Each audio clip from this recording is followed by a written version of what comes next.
Hello guys, Nick Atwood, Principal Broker of Atwood Realty here. In this video, I just wanted to quickly go over a couple of the first requirements. This is for, newer agents who are joining a brokerage, preferably Atwood Realty, who want to save some money.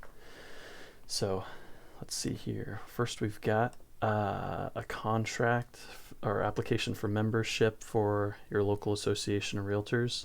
I recommend Yamhill County's Association of Realtors. It's a little cheaper, about $100 or so versus, some of the other ones like Portland Metropolitan's Association. Really no strong preference for me. Some of them offer free classes for continuing education, but for me, I just recommend going online and, doing one of the online courses every other year. Costs a couple $100 and gets your full 20-hour requirement just banged out like that, quick and easy. So here's the application, common information here, your license number, all your contact information.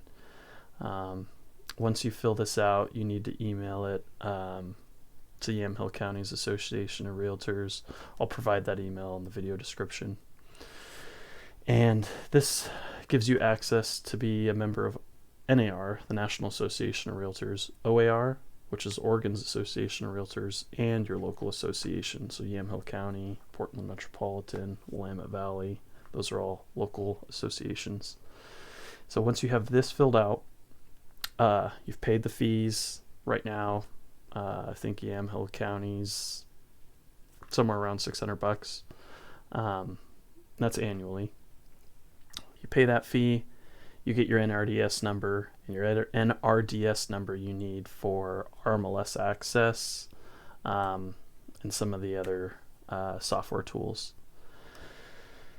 So one of the next forms here, these are the requirements for joining RMLS. RMLS in the Portland area, this is the database for all the listings. You'll be using this tool a lot, rmlsweb.com. You'll log in, you'll get listing information, all your big websites, Zillow, Redfin, Trulia, Realtor, all of them pull information from your local database services like RMLS. It's got listings across the state of Oregon.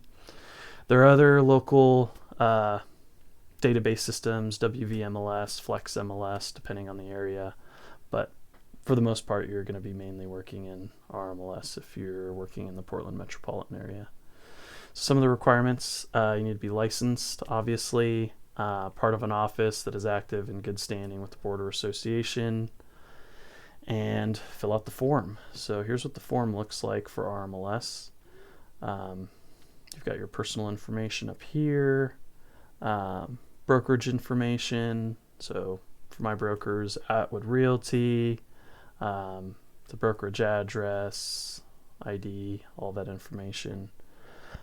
And here you've got your NRDS number, so you need that from the previous application.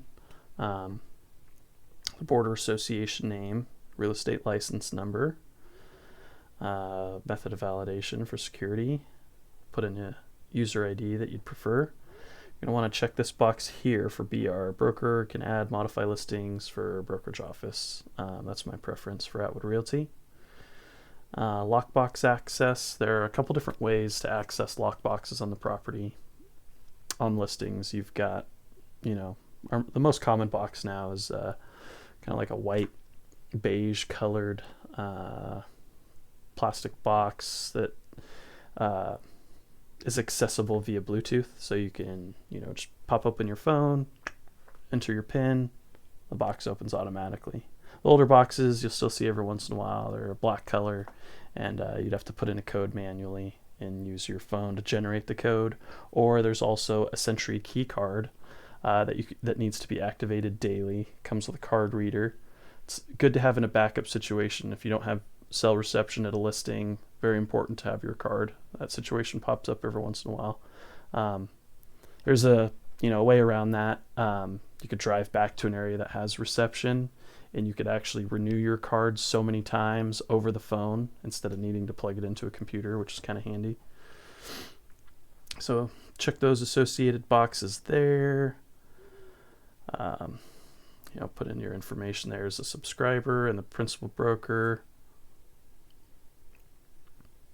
Scroll down here, a lot of legal jargon. Print your name and sign as the subscriber, and then you need your principal broker's printed name and signature there. Here are the associated fees to pay. A lot of these fees just feel like a pain in the butt, but the RMLS service fees per quarter, I mean, that's, you know, used to access listings all the time, so I feel like that's well deserved.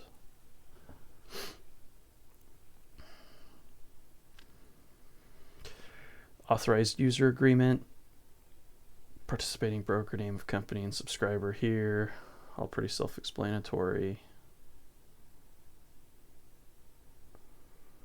And then printed name, signature, participant broker's printed name, participant broker's signature there, and brokerage name. And that's that. You fill that out. That also needs to be emailed to the RMLS front desk and associated fees paid before given access. I don't know if they're giving out cards out of the office right now with COVID, but I think they're mailed out. So yeah, as soon as you've got those accesses, now you can start, you know, showing properties. Exciting. That's all I had for this video. Hopefully you guys found that a little helpful, and looking forward to the next one. Thanks, guys.